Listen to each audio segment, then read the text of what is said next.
Shamaa jirtu isiniin jecha har'aan tana Unit 1 Part 8 1.5 Molecular Formula in the Formula Mass Mode of Concept in the Chemical Formula isa jiru walitti deebinee jirra.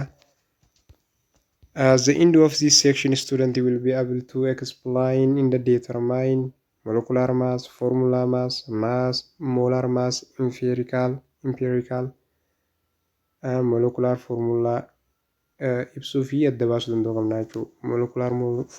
Molecular maasiin maal akka ta'e, formula maasiin maal akka ta'e, molecular maasiin maal akka ta'e, empiricaliin inda molecular formula maal akka ta'e beekuu danda'uu qabna jechuudha. Describe the mole concept in the solve problem related to mole of substance. Substanceonni moolii qaban moolii isaanii san solve godhuu danda'uu qabna jechuudha. 1.5.1 Molecular mass in the molecular mass mm, formula mass fm. At the end of this topic, student will be able to explain the determine molecular mass and the formula mass. Molecular mass fi formula mass akkamitti adda baafnee beekuu dandeenya isa jiru ilaalaa jechuudha. At the end, the molecular mass or formula mass of a compound is used to calculate the percentage of its constituent. Compoundii tokko keessatti atomii hammam takkaa argamaa parsantii isaa san beekuudhaaf kan itti fayyadamnu atomiin parsantii hammam takkaatu argamaa inni kan fayyadamnee adda baafnu maal jennaani molecular mass yookaan ammoo formula mass jedhamu. For example, the molecular mass of water is used to determine percentage of hydrogen. Molecular mass fayyadamnee parsantii hydrogenii watarii keessatti argamu adda baasuu dandeenya jechuudha. Akkasumas the formula mass of sodium chloride is used to determine the percentage of sodium. Formula mass illee akkasumas parsantii hangam takkaatu soodiyeemiin argamaa inni parsantii soodiyeemii san baasuudhaaf kan itti fayyadamnu eenyu formula maasiidha jechuudha. Fakkeenyaaf ashaboon maali? Ashaboon soodiyeem kloraaydii. Soodiyeem kloraaydii kana keessa soodiyeemiin hangam takkaa jira parsantiin jennee beekuudhaaf formula maasii kana fayyadamna jechuudha. What is molecular mass or formula mass? Molecular mass is the sum of mass of all atoms present in a molecule. Molecuulii tokko keessatti ida'ama maasii atomii hunda walitti daballee harkannu sanii maal jennaani molecular mass jechuudha. The summation of mass. Maasii atomii hunda walitti daballee kan molecuulii keessatti argamu jechuudha. Example 1.17 molecular mass mm. Water.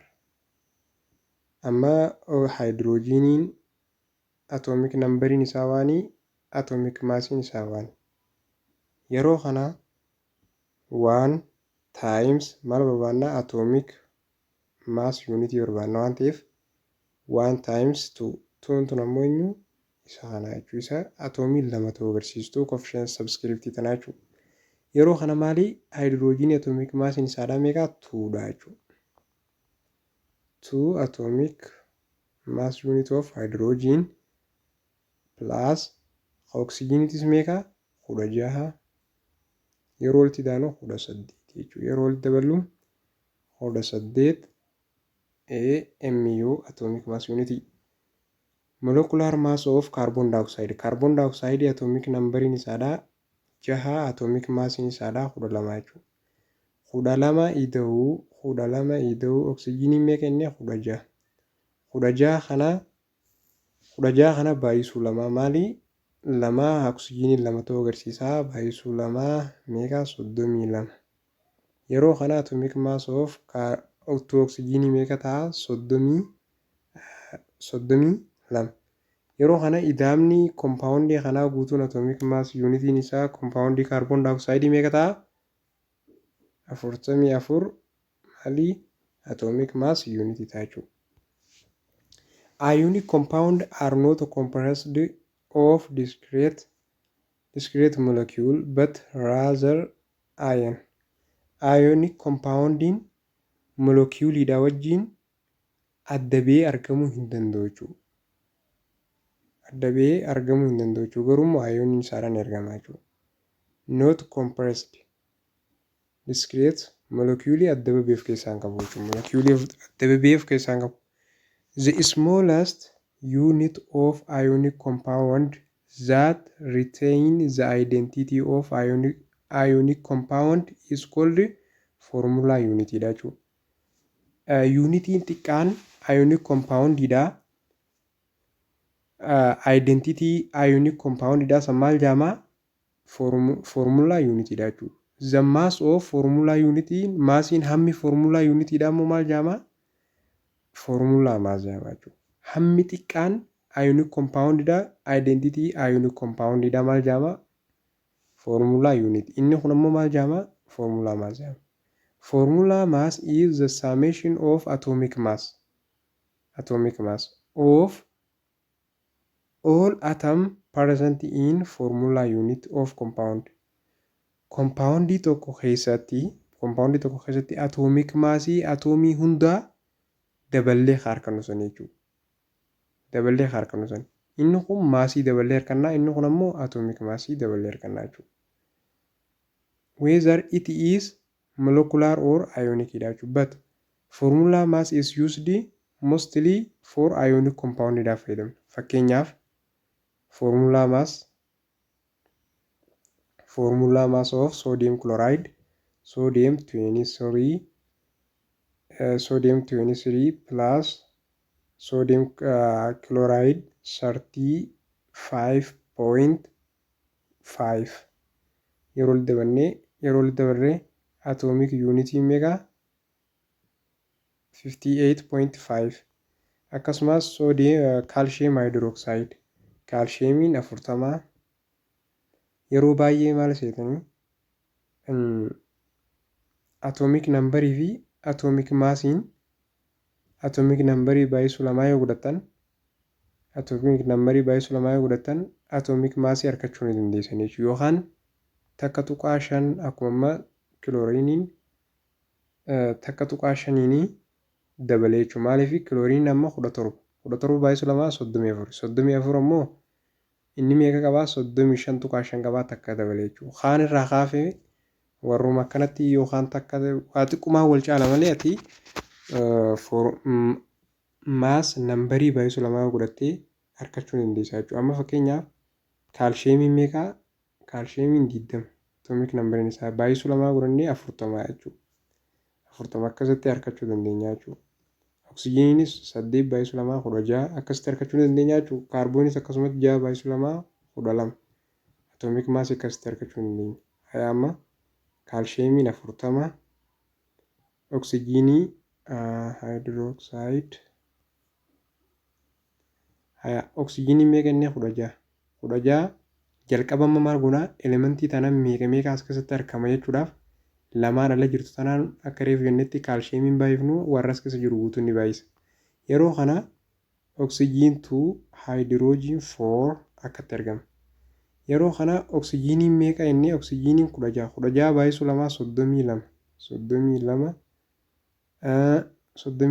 sorry kun hydrogeniidha. Hydrogeniin ammoo meeqa 4 jechuudha.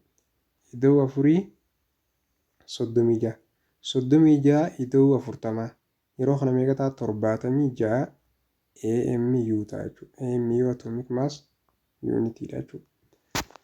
1.5.2 The mole concept.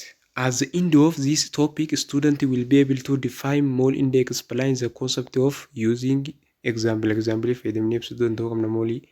Define molar mass. Calculate molar mass of substance. Isaan kana beekuu qabdan jechuudha. Maratti it is the concept adopt as the convenient way to deal with tremendous amount of molecule or ion. Inni kun ammoo hamma guddaa ta'e molecuulii keessatti hamma atomii tokko guddaa ta'e hangamtu argama. Amma a mole is define the amount of substance contain the same number entities as there are atoms exactly 12 gram of carbon. Amma kana jechuun moolii jechuun sabstaansiin tokko hamma wal fakkaataa kennu of keessaa qabu, hamma wal fakkaataa atoomiidhaa of keessaa qabu jechuudha. Atoomiidhaa wal fakkaataa of keessaa qabu. Amma kaarbooniin meeqa 12 giraama. 12 giraamaa hamma wal fakkaataan isaa of keessaa qaban sana immoo maali? Avogaadroo kanaa jechuudha. Haya. Carbon 12 contain 6.02 times 10 the power of 23 of keessaa qaba. This number known as Avogadro's number in honor of Amadou Avogadro bara 1776 who the first proposed concept kana qopheessee jechuun bara kanarraan kanaa gidduutti the term of mole. Termi mole yoo like a dozen or closer refer to the particular number of things. Mole jechuun dozenii yookaan immoo darzana waan jedhan darzana amma daftarri darzanni meeqa firii meeqa of keessaa qaba? 12. Waan akkasiiti jechuudha. 12 wal qixa jechuudha. Glosser jechuun ammoo peensilii akka peensila fudhachuu dandeessaa. Inni kun meeqa? Darzanni tokkichi meeqa of keessaa qaba? 144 of keessaa qaba jechuudha. Inda a mole of moolilleen akkasumatti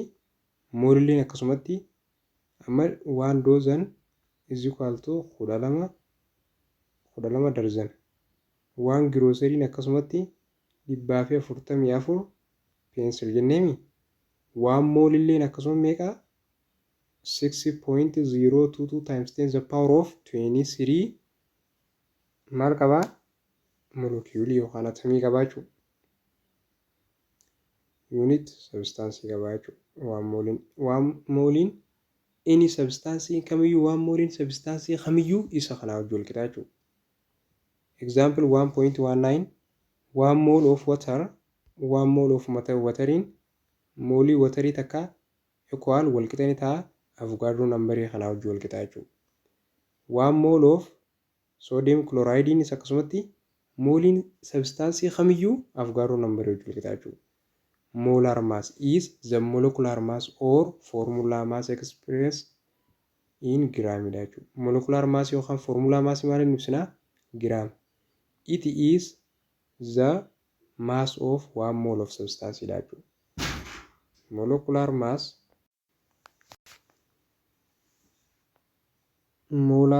of substance A.